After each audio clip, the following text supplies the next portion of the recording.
आलसी ब्राह्मण और भगवान शिव जी की लीला की कहानी। एक गांव में किशोरी लाल नाम का एक आलसी ब्राह्मण अपनी पत्नी कलावती के साथ रहता था। किशोरी लाल आलसी तो था, परंतु वह भगवान शिव जी का परम भक्त था। वे सुबह शाम शंकर जी की पूजा करता और भगवान शंकर जी का नाम जपता रहता था। किशोरी लाल रोज यही दो काम करता था। बाकी समय अपनी आलसीपन की वजह से वह घर में ही सोया रहता था। इसी वजह से किशोरी लाल और उसकी पत्नी के बीच आए दिन अनबन होती रहती थी। सुनते हो जी, आज जल्दी से खाना खाकर खेत चले जाओ, आज फसल काटनी है। और हाँ, खेत से आते हुए सरसों का साग भी ले आना। घर में सब्जी बनाने को कुछ भी नहीं है, आते हुए भूल मत जाना, नहीं तो आज खाना नहीं बनेगा। मैं पहले से ही बोल रही हूँ। पत्नी ऐसा बोल ही रही थी कि किशोरी लाल अपनी पत्नी की बातों को नजरअंदाज करके बिस्तर पर सोने चला जाता है। कैलाश में बैठी माता पार्वती भगवान शंकर से कहती है, स्वामी, यह आपका कैसा भक्त है? ऐसा क्या कारण है कि आपकी भक्ति तो करता है पर कोई काम नहीं करता? आपको तो उसका मार्गदर्शन करना चाहिए। शंकर जी बोले, मैं सब देख रहा हूँ पार्वती। पिछले जन्म में यह एक आलसी गधा था जो एक शिव जी की मंदिर के सामने आकर सोता रहता था। सोते सोते भी उसे मंदिर में भक्तों के द्वारा किए हुए मंत्रों का उच्चारण सुनाई दे जाता था और श्रावण मास में उसकी मृत्यु हो गई। इसी कारण इस जन्म में यह मनुष्य रूप में जन्म तो है, पर इसका आलसी स्वभाव नहीं गया। सही समय आने पर मैं उसे उचित शिक्षा दूंगा। तभी किशोरी लाल की पत्नी बोली, अरे ये क्या, तुम वापस सो गए? उठो जल्दी और खेत में जाओ, आज फसल काटने जाना है। खेत में फसल बहुत बड़ी हो चुकी है, अगर आज फसल को नहीं काटा तो उसे जानवर चढ़ जाएंगे, नहीं तो कोई चुरा लेगा। मेरी बात सुन भी रहे हो? तभी मन में बोली, हे भोलेनाथ, ना जाने इनका आलस कब खत्म होगा। मैं तुमसे तंग आ चुकी हूँ। कलावती बोलते जा रही थी, पर किशोरी लाल को तो कोई फर्क ही नहीं पड़ रहा था। वह चुपचाप बिस्तर पर लेटा हुआ था। किशोरी लाल को कुछ बोलता हुआ ना देख कलावती रसोई घर में जाती है और वहां से एक बाल्टी पानी लेकर किशोरी लाल के ऊपर डाल देती है और वह पूरा भीग जाता है। ईद किशोरी लाल बहुत गुस्सा हो जाता है और फिर दोनों के बीच बहुत कहासुनी होती है। फिर वह गुस्से में घर से निकलकर भोलेनाथ की मंदिर की ओर चला जाता है। मंदिर जाकर वह गुस्से में पत्नी जी से शंकर जी से कहा लगता है, भोलेनाथ, अपनी पत्नी की रोज रोज की चिक चिक से मैं बहुत परेशान हो चुका हूँ। अगर मैं आपकी श्रद्धा और भक्ति की है तो मुझे वरदान दीजिए। ऐसा बोलकर किशोरी लाल जोर जोर से रोने लगता है। उसकी भक्ति भाव को देखकर भोलेनाथ स्वयं किशोरी लाल को दर्शन देते हैं और कहते हैं, किशोरी लाल, तुम मेरे परम भक्त हो। तुम्हारी भक्ति से मैं बहुत प्रसन्न हूँ। बोलो, तुम्हें क्या वरदान चाहिए? किशोरी लाल भगवान शंकर जी को पहले देखा तो हैरान रह जाता है। फिर शंकर जी को प्रणाम करके उनके सामने अपनी इच्छा प्रकट करता है। हे भगवान, मुझे एक ऐसी चीज दीजिए जो मेरी बात सुन सके, मेरा सारा काम कर दे। भगवान शंकर जी ने कहा, ठीक है, ये लो मेरा एक छोटा सा त्रिशूल। इस त्रिशूल को तुम जिस चीज पर रखोगे वह अपना काम खुद ही करने लग जाएगा और काम खत्म करने के बाद ही रुकेगा। पर हाँ, अगर तुमने काम करते हुए किसी को मना किया तो त्रिशूल हमेशा हमेशा के लिए गायब होकर मेरे पास आ जाएगा। भगवान शंकर अपना त्रिशूल किशोरी लाल को देकर वहाँ से चले जाते हैं। उसे त्रिशूल को पकड़ किशोरी लाल बहुत खुश हो जाता है और मन ही मन सोचता है कि अब से उसे कोई भी काम नहीं करना पड़ेगा।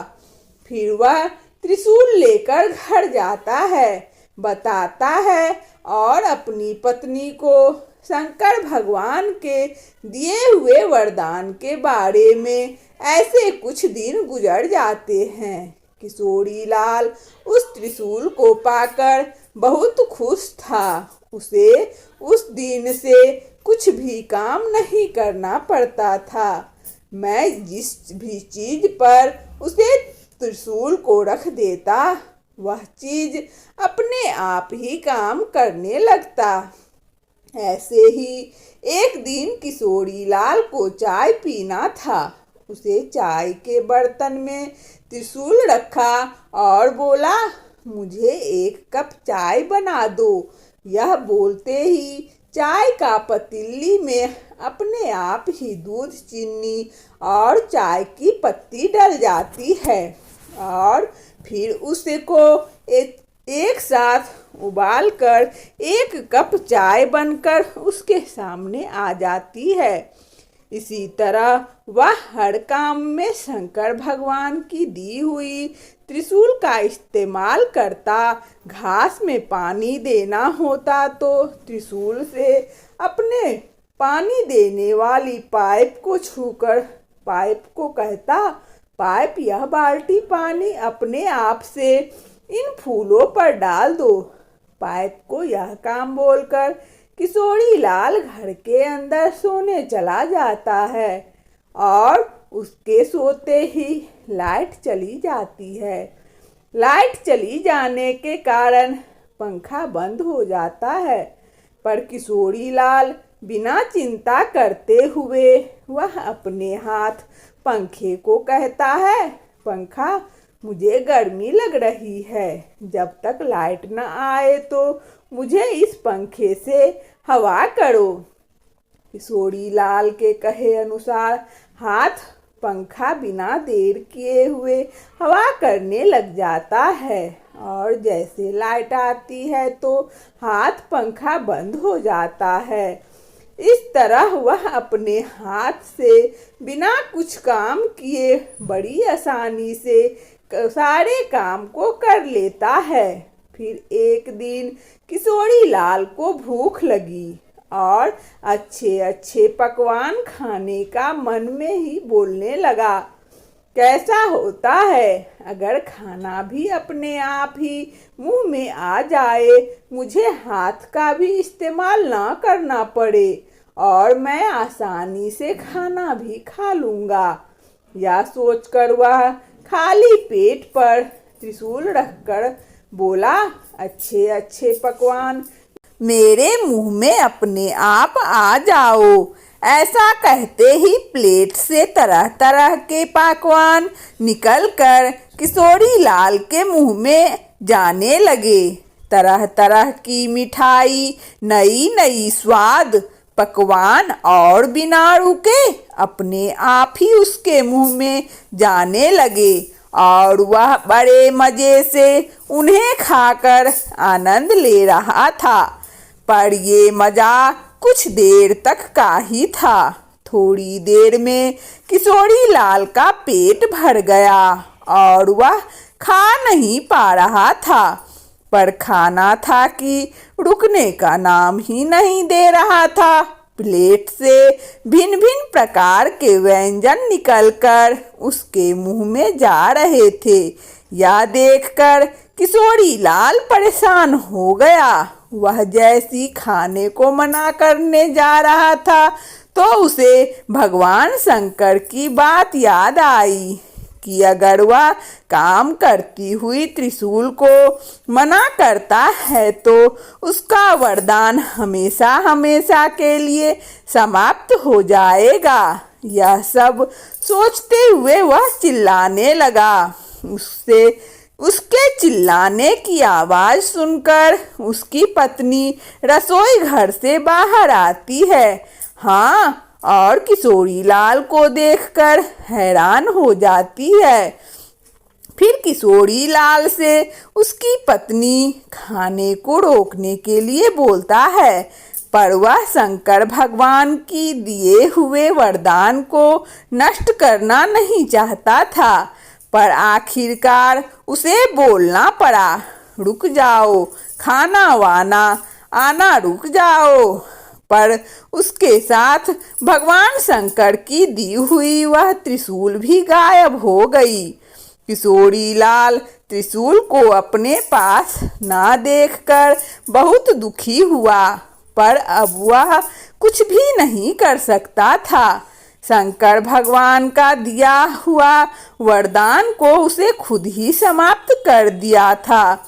अब तक किशोरी लाल ने त्रिशूल को जो भी काम दिया था उन सबको काम खत्म कब करना है यह भी अनजाने में ही सही बोल दिया था, पर खाना खाते समय कब रोकना है यह नहीं बोला था, जिस कारण खाना बिना रुके उसके मुंह तक आता ही रहा। महादेव, मैं समझ गया कि आपने मुझे ऐसा वरदान मुझे सबक सिखाने के लिए दिया था। मैं कितना बेवकूफ़ था जो आलस के कारण छोटे से छोटे काम को टाल दिया करता था। आपने मुझे सिखा दिया है कि छोटे छोटे काम के लिए किसी दूसरे पर निर्भर रहने से कितनी बड़ी मुसीबत आ सकती है। उसे दिन के बाद वह आलस करना छोड़ दिया। वह रोज खेत जाने लगता है और अपना काम खुद करने लगता है। इस तरह उसका जीवन खुशहाल हो गया। इस कहानी से हमें यह सीख मिलती है कि आलसी ब्राह्मण और भगवान शिव जी की लीला बहुत अपरंपार है और हमें अपना काम स्वयं खुद करना चाहिए। वंदना स्टोरी चैनल में इस कहानी को सुनने के लिए आप सभी श्रोताओं को बहुत बहुत धन्यवाद। यदि हमारा कहानी अच्छा लगा हो तो कृपया लाइक और सब्सक्राइब अवश्य करें ताकि नोटिफिकेशन सबसे पहले आपको मिले। धन्यवाद।